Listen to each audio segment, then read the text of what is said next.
Well, it's my pleasure to introduce our speaker for today's Reed and Christine Halliday Executive Lecture Series. Our speaker today is Kelly Sanders, who is currently serving as the Kennecott, Utah Copper's President and CEO. A little bit about Kennecott, Utah Copper. They're a fully integrated mining, concentrating, smelting, and refining company committed to practicing sustainable development in every facet of its business. Kennecott is the second largest copper producer in the United States and comprises nearly 25% of U.S. copper production. In 2011, Kennecott produced approximately 237,300 tons of copper, 379,400 ounces of gold, and 3.2 million ounces of silver, 30 million pounds of molybdenum, and 878,300 tons of sulfuric acid, which is a byproduct of the smelting process. Kennecott is a wholly owned subsidiary of Rio Tinto, a leading international mining group headquartered in the UK. Rio Tinto's business is finding, mining, and processing mineral resources. Rio Tinto's products include copper, aluminum, diamonds, energy, gold, industrial minerals, and iron ore. So a little bit about our speaker today. Kelly Sanders, as I said, is the President and CEO of Kennecott, Utah Copper. He is a leading mine life extension. He's leading mine life extension activities and overseeing Kennecott's operations. Prior to his current role as President and CEO, Kelly served as Kennecott's Chief Operating Officer, where he contributed significantly to the work of the senior leadership team and led the operations team to new levels of achievement in safety and efficiency. Prior to joining Kennecott, Kelly was the Chief Operating Officer at Rio Tinto Energy America, and he has also held various operating and technical roles within Rio Tinto. Kelly has been with Rio Tinto for 15 years. Prior to joining Rio Tinto Group, Kelly held various operations as far as technical and business development roles in the mining sector. Kelly holds a Bachelor of Science from Purdue University. He currently sits on the Copper Development Association and Natural Mining Association boards, and he has, I understand, 2 children at Utah. One of these days we can convince him to come down here maybe. But please welcome Kelly Sanders, our Reed and Christine Halliday Executive Lecture Series speaker.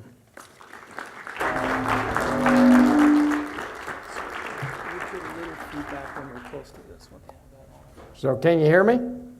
Very good. Thank you very much for that introduction. Very kind, Brad, and the description of our business.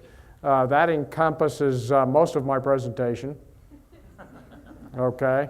So if I raise my left hand, you're to laugh because I just told a joke, okay? How many of you are business students that are in the group, okay? That is just about everybody. So look, I have a presentation about Kennecott, and I'm going to talk about our business a little bit, but my real goal is to talk to you about business. You are the future leaders of our business and other businesses in the Salt Lake Valley as well as the rest of the world. And I want to talk to you about your future role and what interests you and what questions you have. And I'm going to use the business to talk about that a little bit. But the goal here is to really talk about being a leader in the business, what that means, and respond to questions that you might have, okay? Does that sound good? So some of you have computers on. Please leave them on. If you have a smartphone, please leave it on. I'm going to ask you questions, and if you don't know the answer to them, you have to look them up real quick, right? So don't worry about having that stuff on. You'll be anxious to turn something on. So first of all, Brad said some very nice things about me, but that's not what's important about me. I want to tell you what's important about me. I have 2 great children and a lovely wife. We even have a dog. I have a great extended family that I enjoy spending time with. Love riding bike up and down the valley. That's probably the sport I do. So I'm a person. I'm a human being. And when you're leading a business, you too can be a human being. You don't have to be this long list of things that people like to list in the kind introductions that they do. So that's one message to you. One of the things I want you to pick up as I talk to you today is I'm going to talk to you about sustainable development. our relationships in the community, and I'll share a little bit about our business. But I don't want you to get the idea that we run a sustainable business, sustainable development business, and that we're active in our community because of our high ethics and morals. I do have ethics and morals, just like you do. But that's not why we do those things. I want you to think about the business case for why we do what we do. And as I talk about those things, I hope to leave you with the concept and thought that there is a business case behind what we do that's related to economics. We're not selfish and greedy. We just want to last a long time as a business. And it's very important when you want to have your business for a long time for you to think about your impacts on the community and the other stakeholders, your neighbors, the other businesses around, the regulatory agencies, the governor. What is your impact on them, and what's your long-term impact so that you can stay in business long-term, okay? Do any of you know anything about Kennecott, Utah Copper? Somebody shout something out that they know about our business. You have to say it loud, I'm half deaf. We mine copper. There was another one up here. Say it again. We did have coal mines in Gillette, Wyoming for a number of years. I actually worked there, and we have sold those. It's the largest man-made hole on Earth.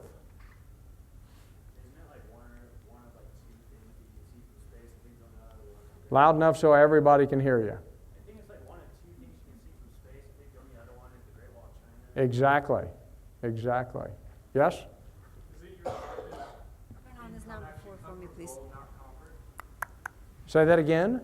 Does most of your profits come from gold and not copper? Most of our profits. We are a multi-metallic mine, which means we produce copper, gold, silver, molybdenum, and rhenium. While I continue to talk, somebody look up what rhenium is.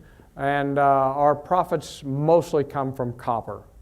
But we do get a nice little chunk of change from gold and silver as well. Do you guys donate medals for the Olympics?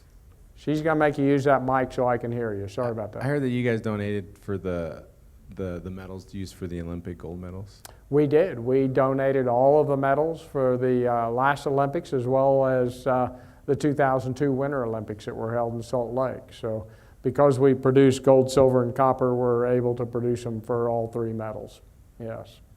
Very good. My presentation is almost done based on the things you've said. Fantastic. Something you might not realize is our parent, Rio Tinto, who purchased Kennecott in 1989, is a London-based company. It is the second largest mining enterprise in the world, so they have operations all over the world. And Brad said earlier what some of the different things we produce, like iron ore, diamonds, coal, and things like that. Rio Tinto bought us in 1989, but our business is celebrating 110 years mining at Kennecott, Utah Copper this year in 2013, incorporated in 1903. We do have businesses all over the world. I was on a call this morning with my peers from locations throughout North and South America. It was 2 nights ago, very late in the night. I was on a phone call with folks in Australia. So it is an international business, and we collaborate or work with people all around the world on a number of issues. You can look Rio up on riotinto.com. They have some fantastic career opportunities that I'd encourage you to consider. It's a good company. It's a solid company. It's one I've enjoyed working with for the last 15 years.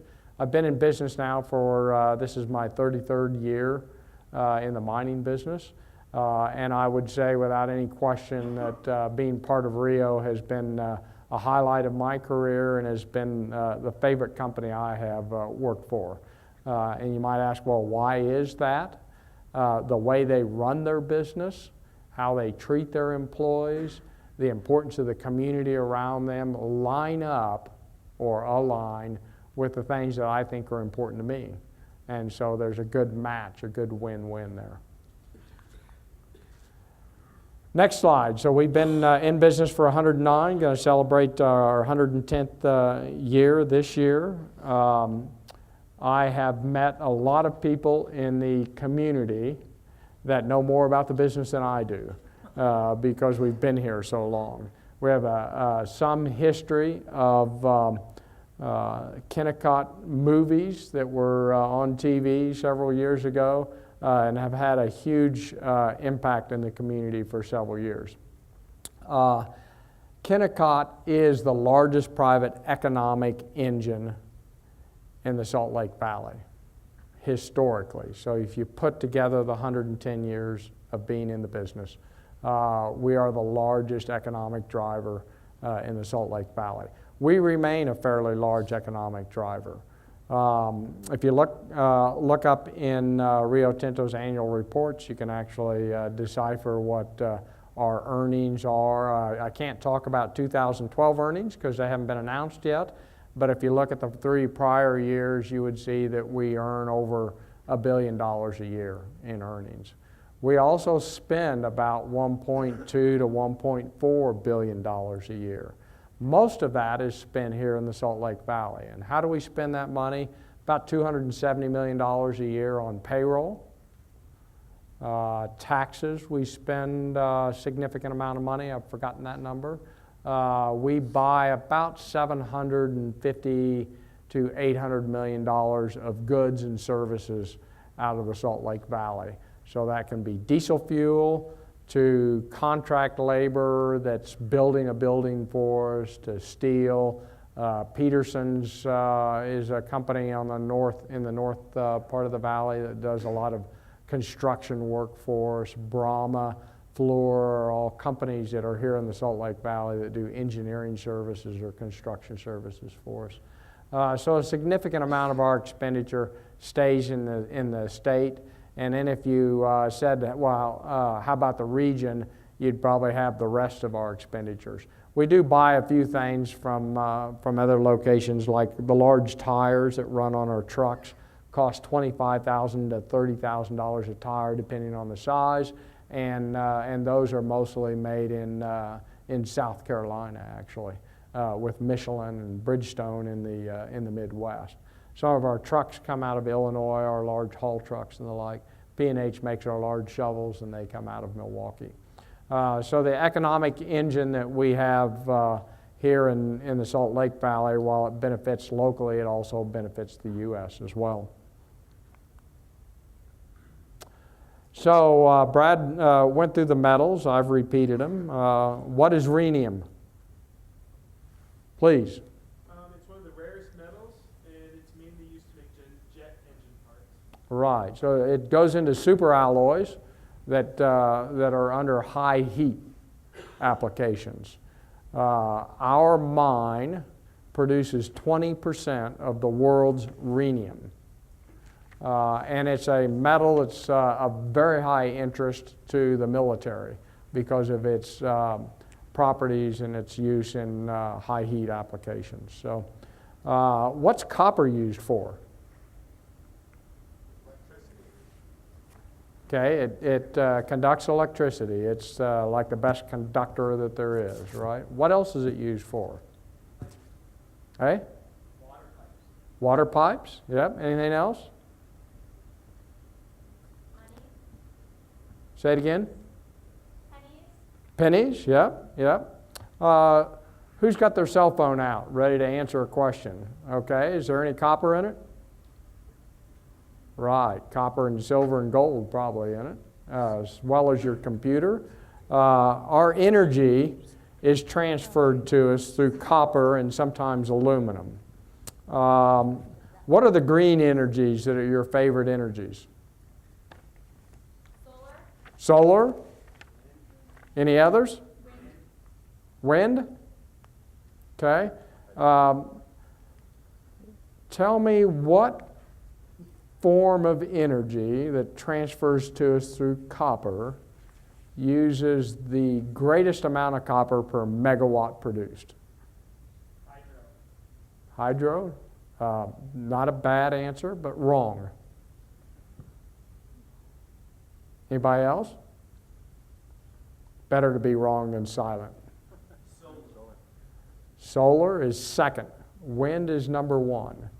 So the highest intensity use of copper is the green energies, wind and solar. We are a green metal. If you want to live in a green economy in the future, you need metals to do it. And we are delighted every time a windmill is built. It uses much more copper, very copper intensive. Anybody here have a Prius? No? Nobody has a car. You're on bikes, right?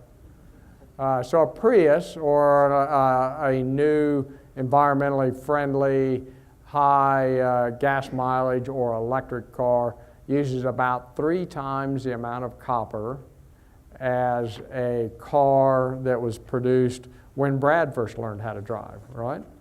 So if we're going to be successful in a green economy where we are more efficient with our uses of energy, copper will be a main player in that.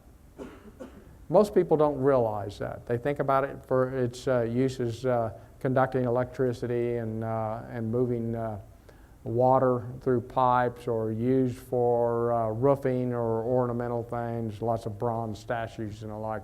But it's very intensely used in the green economy as well. So the metals we produce, copper, gold, silver, moly, are all essential for life as we know it today. Molybdenum is used for almost anything you can think about. Soaps, all kinds of industrial uses, chemical plants use it. One of its big uses is to make steel. Stainless steel is what molybdenum is primarily used in.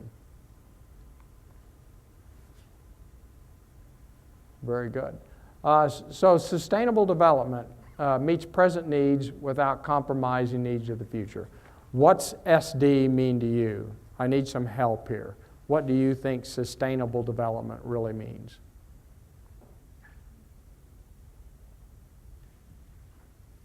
Some help? Conservation. It's about conservation, yep. It's about efficiency.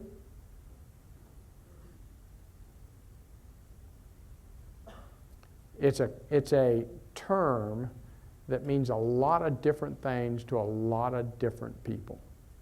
And it's not an easy one to find, but it's an easy one to say and throw around, right? To us, we're trying to meet the needs of modern society with the metals we produce without compromising the needs of future generations. What that speaks to is doing it in an environmentally safe manner, minimizing our impact on the environment, minimizing any negative impacts on the community around us, and maximizing the positive impacts that we might have. So keep that in mind, and we'll talk more about sustainable development a little bit. Environmental stewardship under the umbrella of sustainable development is very important to us. How many of you want a company in your backyard that wrecks the environment? Everybody ready to sign up for that? Right? So I can go out in the community and talk about the jobs we create, the taxes that we supply, the career opportunities that our business provides. But if I wreck the environment, are you going to vote to have our mine in your backyard? The answer is no, right? So our social license to operate depends on how we perform on environmental issues and community issues. What is social license to operate about? In running a business, especially a natural resource business like mining, you must get permits. In our country, the federal government and the state government requires that you obtain a permit in order to do the activities that you're doing as a business. Maybe a mining permit, maybe a water discharge permit, maybe an air permit. You have to get a permit. Us as citizens have the right, privilege, and obligation to learn about that permit and to agree with it or object to it. And if you haven't managed your social license to operate well, you can imagine that people are going to object to your permits, right? If you can't get permits, you cannot continue your business. My objective is to continue this business through 2050. We have enough resource in the ore body at Kennecott to do business that long. The question is, does the community want us to stay in business that long? Will they support us for that period of time to allow us to extract all of the metal essential for life out of that ore body? We have to manage our social license to operate exceptionally well.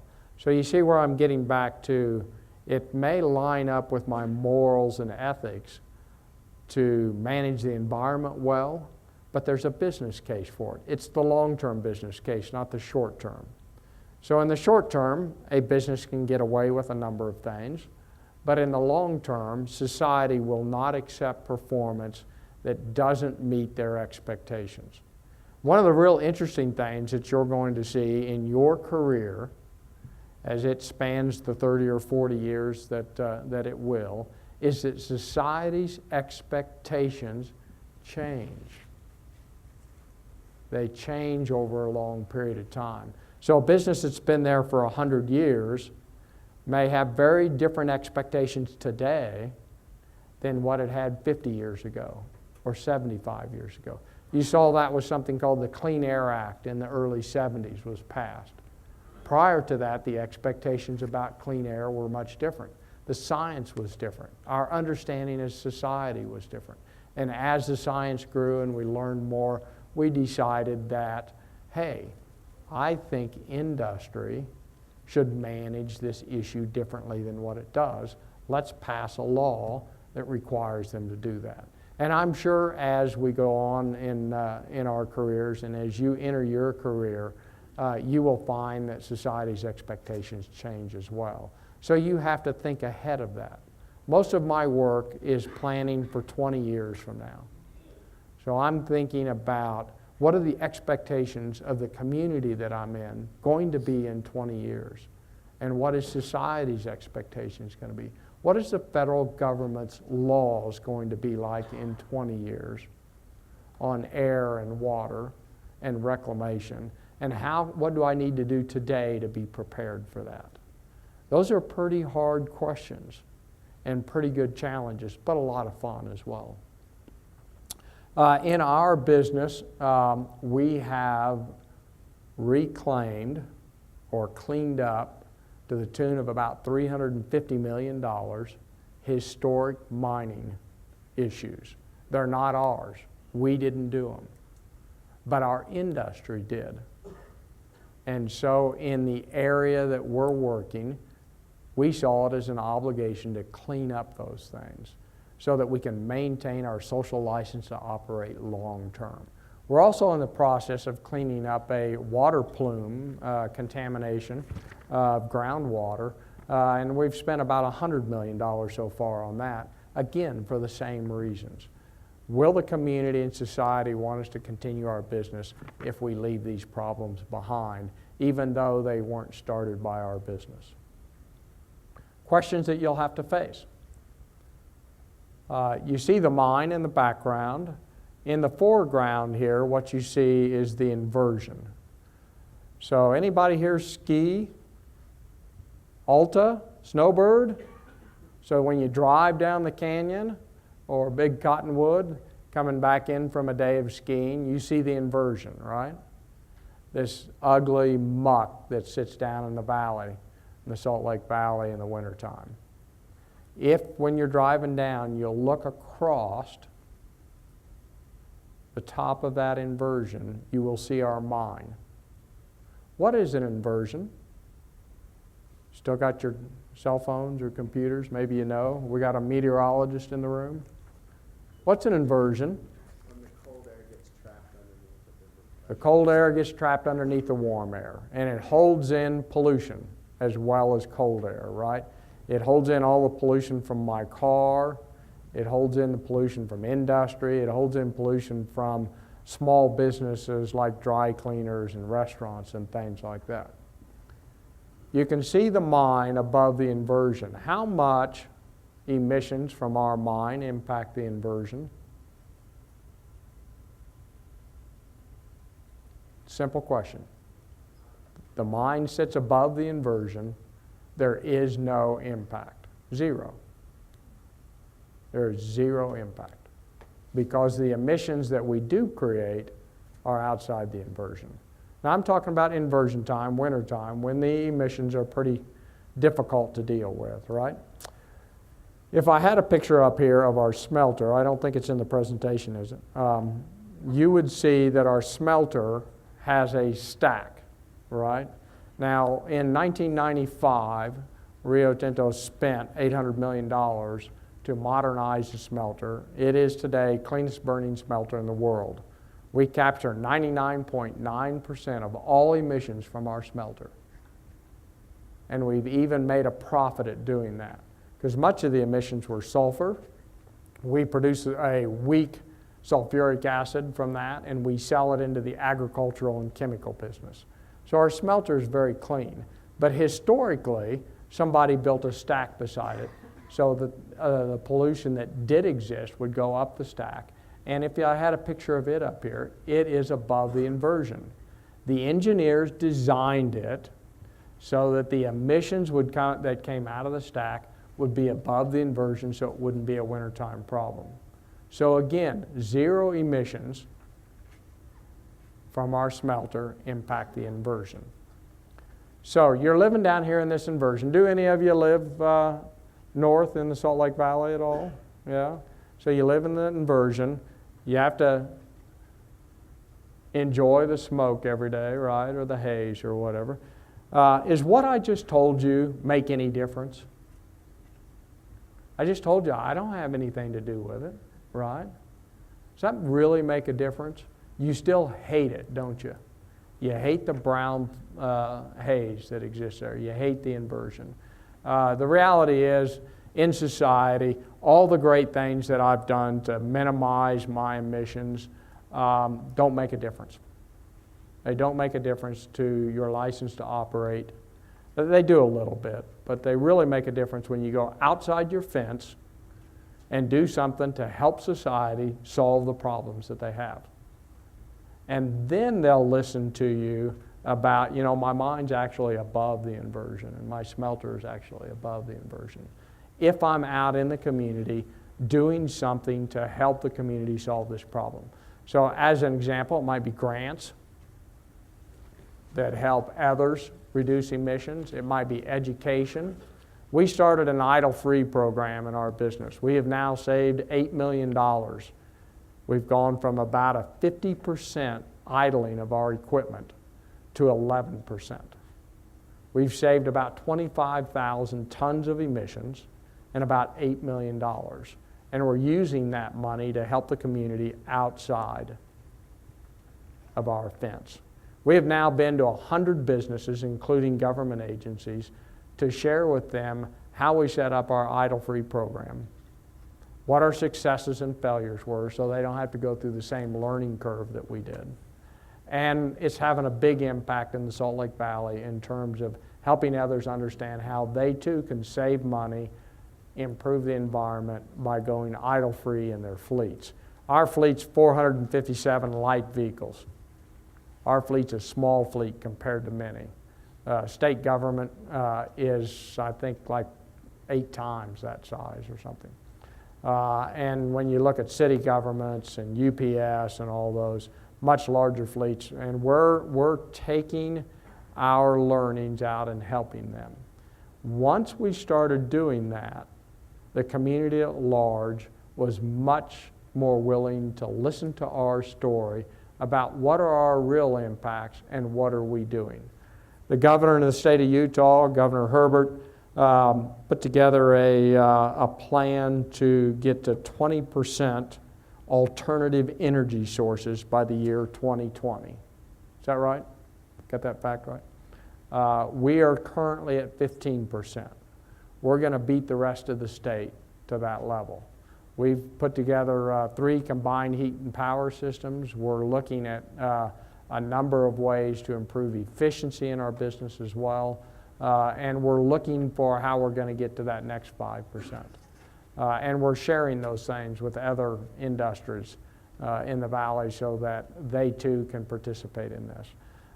Why are we doing that? It's because we're really good people, right? Remember what I said early on.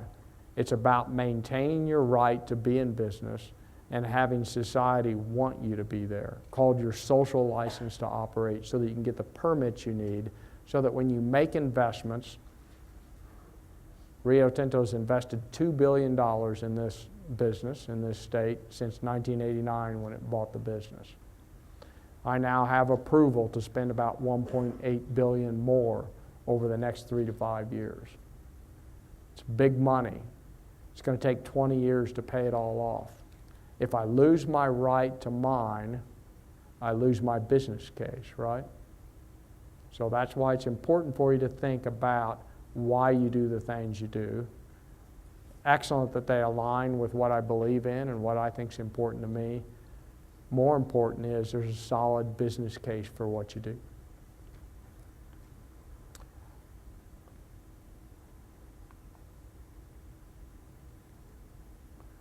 So I talked a little bit about air quality and our impact. Who's to blame for Utah's bad air quality? You get to participate again. Say it again. The mountains, yeah. The inversion is caused because we have the lovely mountains. That's what really creates the inversion. But we're not going to move the mountains, other than the Utah mine, Bingham Canyon mine. So we're going to live with the mountains. We've got to do something about the pollution, right? Where does the pollution come from? Us. It comes from all of us. Comes from all of us. All of us contribute to that in some manner. Industry, in fact, has done a much better job than us. And I'll tell you the reason for that. They were made to. Society decided in the early 70s, late 60s, early 70s, to write a number of federal laws that required industry to clean up its act. So they've been doing this for 40 years, trying to figure out ways to be more cost efficient with it, developing technologies that help clean up the things that they do. And so they got a 40-year head start on the rest of us. The auto industry's coming to the game now. You know that because you're now able to buy things like a Prius or a natural gas car, or maybe a clean burning diesel, and things that used to get 15 miles a gallon, we're now reaching up to 40 miles a gallon. That will help tremendously with the emission issues. But there's a number of other things that all of us participate in. Snow blowers, lawn mowers. Anytime we go to a restaurant, the controls on emissions from anything as simple as your barbecue to a restaurant's entire kitchen is almost non-existent. In order for us to resolve the issues that we face on air quality, we have to look at ourselves. Industry has to continue to do its part and get better and better, but we also have to get outside our fence and help the community solve the problem. Because we actually have people that have some experience at this, some knowledge about it, and I think that they can help society in a very significant way.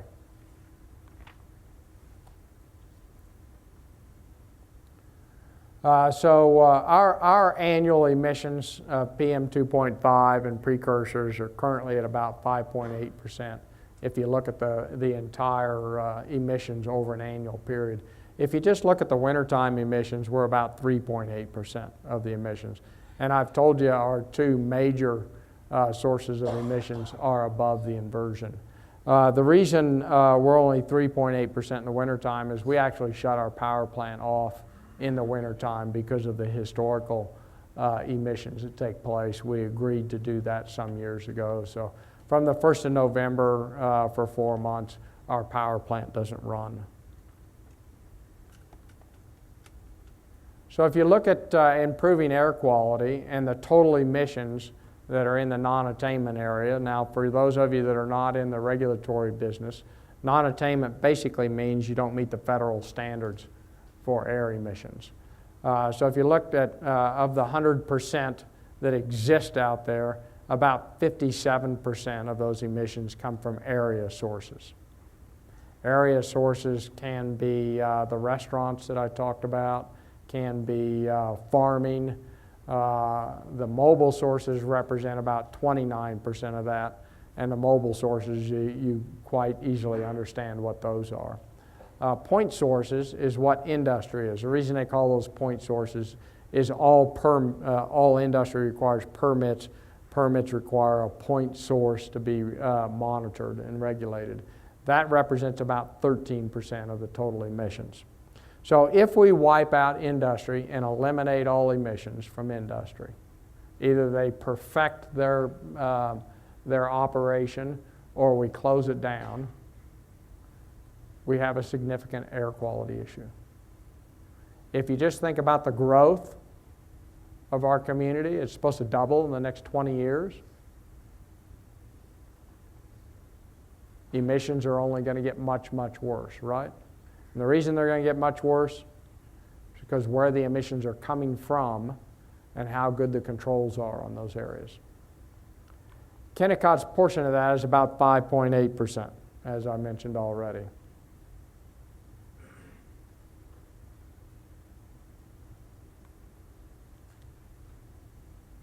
Our smelter, I talked about a little earlier.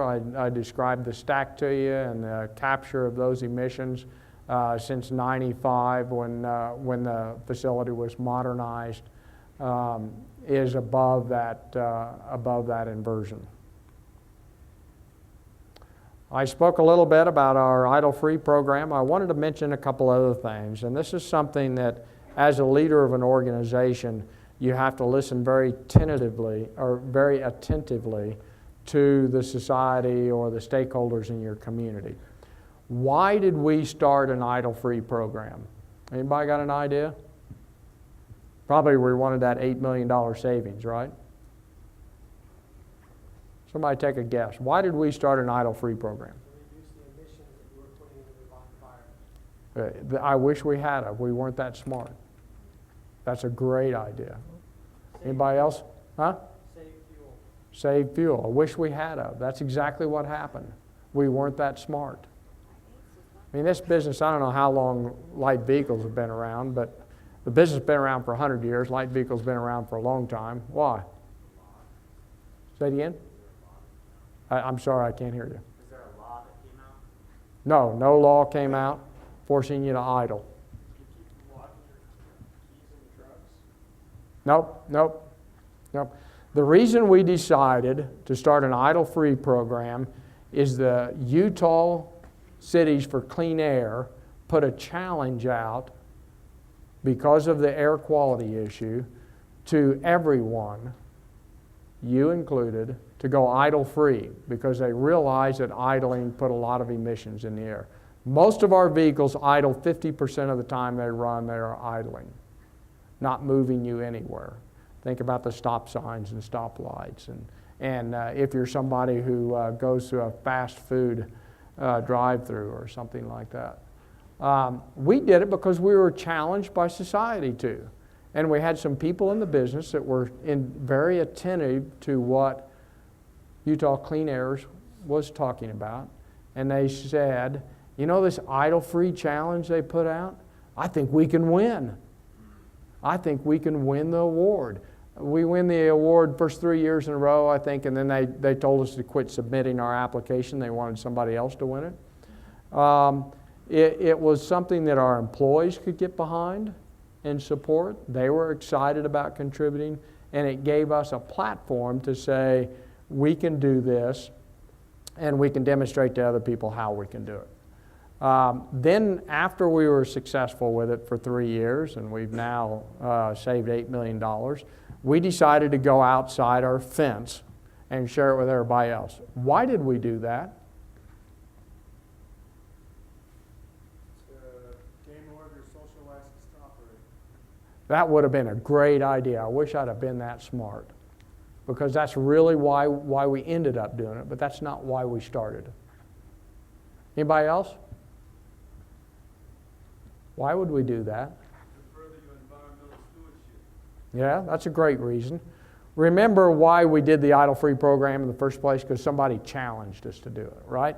So I hold stakeholder engagement meetings. Really, Piper manages all of it, but I attend stakeholder engagement meetings every year. And I talk about what we do in terms of the environment, what we do in terms of our contribution to the community with scholarships and things like that.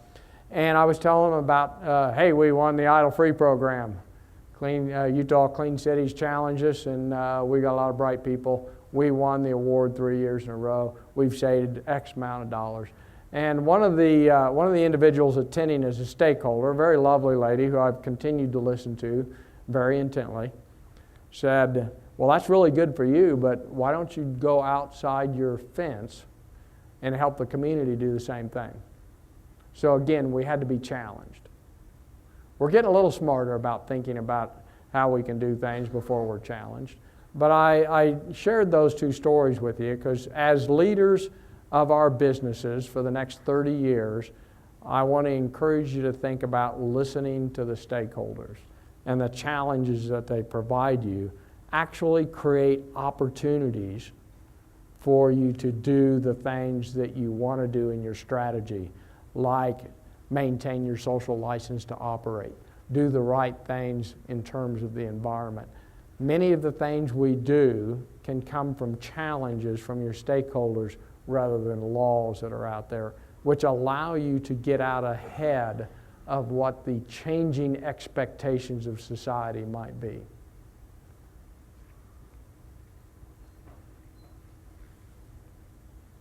Utah Clean Airs, I have a picture, but I think I shared most of that. Some of the things we do in addition to carpooling as employees, riding tracks, we encourage our employees to use tracks if they're in a location that can do that, to bike riding. We also have a pretty extensive work from home program where a number of our employees actually have an office at home or sit at their kitchen table. With computers today, you can do much of your work without actually traveling. So we really reinforce that during yellow and red days where the air pollution is quite significant. Encourage employees to stay home, work from home. With the access to the internet, they can do much of their work right there. This is a picture of the Museum of Natural History. I like to put that up just because I want to encourage everybody to go visit. This is one of the most unique buildings I've ever been in. We had the pleasure of being part of this. We made a one-time contribution to the museum of $15 million, and the roof is copper from our mine. We participate in a number of activities with the museum and continue to do that. I'm on the advisory board. I met some really unique people there that I enjoy being friends with. So being part of the community as a business has personal rewards to it as well. We believe that our contributions back into the community in terms of scholarships for education and contributions like this are helping to educate our future employees. I don't know how much time any of you spend in a museum, but they do a lot around science, do a lot of education on science, get kids at a young age excited about it. And our business is science. One of the problems that society has right now, that if you go to a country like China, that they're doing much differently than we are, is we're educating people in areas that don't connect to science, physics, math. And we need to get more people in those areas. China is graduating at a very high rate engineers, scientists, mathematicians. And those fields are required in a lot of business. And they're definitely required in our business. So our part in the local community is to try to help the local community in the area of education. We also have been active with Real Salt Lake. We got any soccer fans? You know that it's Real Salt Lake Rio Tinto Stadium. We have enjoyed this relationship. It was mostly done because at the time the opportunity came up, there was a question of whether they would go forward or go to another community. And we decided to put our name on it so that people would get to know a little bit more about Rio. So it's a branding exercise. And also so that that entity would have the opportunity to stay in the community. I think it's time for a video, is that right? At Rio Tinto's Kennecott, Utah Copper, investing in the community is key to our future. For instance, we help children start off on the right foot. We help foster caring for the natural world. We help build places of discovery and wonder. And right here is where we get the ball rolling. Take a closer look at Kennecott.com.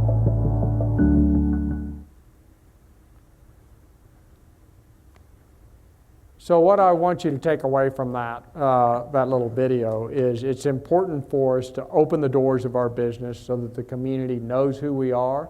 The Take a Closer Look campaign was a decision on our part to put everything we could think of on our internet site and let the community look for themselves to determine whether we were a business that they wanted to keep in the community long term or not. And we continue to add information to it all the time. And so as future leaders in the business, I would tell you that transparency has a lot of value to it. And you should be thinking about how can you be transparent with the community so that you can maintain their support long term. We do, in addition to some of the things I've mentioned, we do have a corporate giving program that focuses on things that are important to us as a business, which are energy, environment, education, and engagement is about engaging with the community. Any place that we give money to, we ask for the right to participate in that organization. I'm a member on the museum board. One of my direct reports is a member at Nature Conservancy where we've given funds. We have another member of the senior leadership team that's on the board with the Red Cross and another one with United Way. So as we participate by writing checks, we like to get our individual employees involved in the community as well.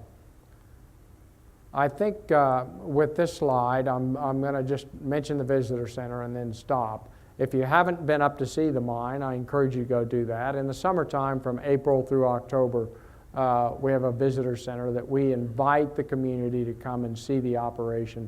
And there is a significant education exercise that goes through the visitor center as well. We ask for a donation when you do that of $5 a car, and 100% of that is donated to the truly needy in the community. And that's managed by an administrative board of volunteers from the community. So with that, Brad, I think I'm going to stop and see if there's time for, while we've had some participation, if anybody has questions of me. Please. You manage your social license, operate properly, you could operate until 2050. Is that just within the mines you currently have, or is that expanding to other? The mine we currently have has resources that we know about today that we're confident will last through 2050. They may go well beyond that, but we have enough knowledge about our resource to know that we can mine that long. It is potential, and we have an extensive exploration program in a number of places in Utah today. But I don't know what those will produce, right? But we're out there looking. Another question. Can you mention a few of the things that are maybe key to you, that ended you, that got you to where you are now? Could I mention a few of the things that are Personal things that got you to where you are today as a businessman at the position you hold. right? Look, there's a group of people in here that'll be very comfortable with the first thing I say. It's not intellectual horsepower. Most of us just work hard. And some things come to us a little slower, but we work hard. And so I'd say work ethic was probably one of the things. I learned my work ethic growing up on a farm in Indiana.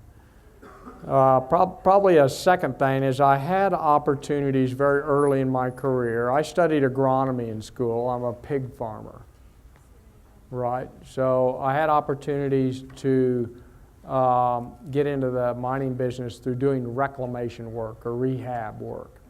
And at the time, the law for doing that work in mines had just passed, and there was lots of frustration and confrontation.